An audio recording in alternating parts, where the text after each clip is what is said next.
Today we'll show you how to install CIB slide blocks to your skates.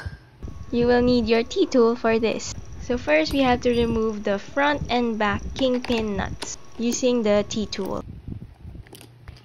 Once the nut is loose, you remove the bushing cover, then the bushing, then the trucks, then the bushing cover, and this washer.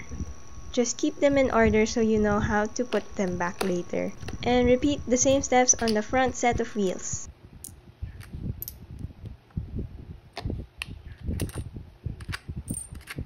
Once all the parts are out, you can now install your CIB slide blocks. You would want your CIB slide blocks logo to be on the same side as the outer side of your skate.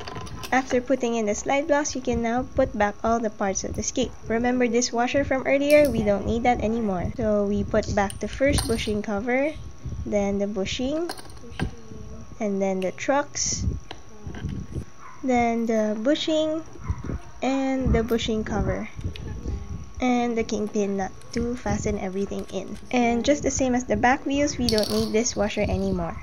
Then we just repeat the same steps for the front wheels by installing the same parts in the same order.